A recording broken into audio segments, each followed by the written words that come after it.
শুভেন্দু অধিকারী যে কথাটা বলেছেন একদম ঠিক কথা বলেছেন, কারণ 2021 সালে সৌগত রায় তার ভিডিওটা নিশ্চয়ই এবিপি আনন্দর কাছেই আছে। শুভেন্দু ওখানে জিতবে কি করে?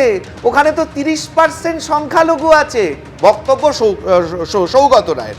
যাই হোক, কুণাল ঘোষ এত বড় বড় লেকচারবাজি মারছে, খুব সম্ভবত উনি বোধহয় বেলেঘাটা বিধানসভার লোক। আগে উনি বেলেঘাটার বিধানসভার টিকিটটা নিয়ে লড়ে দেখান, তারপরে ওনার বাকি কথা শুনবো। এই যে আপনি এতগুলো জায়গায় পুলিশের নিষ্ক্রিয়তা দেখলেন, আচ্ছা আমাকে একটা এর আগের প্রতিবেদনে আপনি জায়গাটার নাম দেখালেন কি? টিকিয়াপাড়া। টিকিয়াপাড়া মনে আছে? টিকিয়াপাড়া কোথায়? এনআইএ নেমড ক্রিমিনাল, কি নাম ছিল তার? শামীম আহমেদ বড়ে, এনআইএ তাকে তুলেছিল। জায়গাটা, রাস্তাটার নাম কি? বেলালিয়াস রোড। তো এখান থেকে কি হয়েছিল?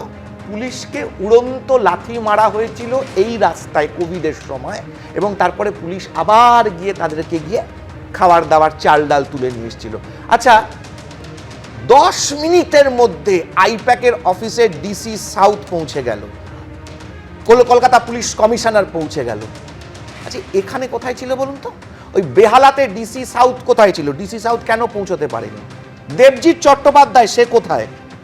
এসটিএফ এর যে ডিজি বিনীত গোয়েল, তারা কোথায়? এত মমতা বন্দ্যোপাধ্যায় বললেন সমস্ত বোমা করে নিন, সব বোমা খুঁজে বার করুন। তাহলে টিকিয়াপাড়ায় বোমাগুলো কোথার থেকে এলো? কেন এসেছে? এটা একবার বলে দিই, এগুলো হচ্ছে টেস্টিং।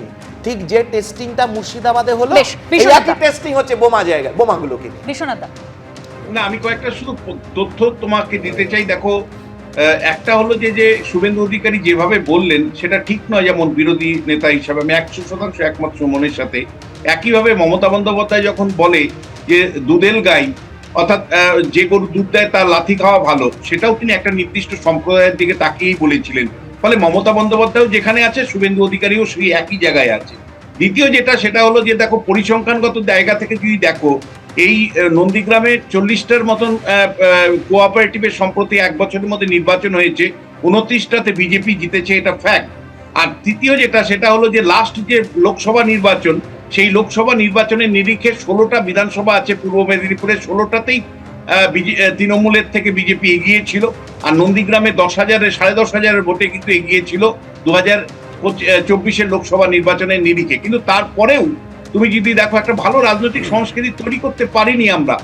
মানে তুমি আমায় বলো, একটা সমবায় নির্বাচনে যদি কেন্দ্রীয় বাহিনী নামাতে হয় এবং সেটা সুপ্রিম কোর্টের নির্দেশ মতন, ব্যতিক্রমী ঘটনা, এটা তো লজ্জা আমাদের জন্য। এবং আজকেও কলকাতার বুকে একটা আরজি করের হাসপাতালে কেন্দ্রীয় বাহিনী আছে পাহারা দেওয়ার জন্য।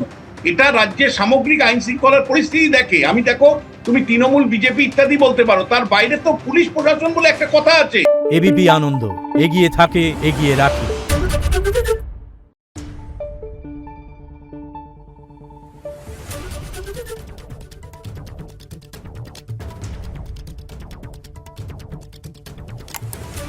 Thank you.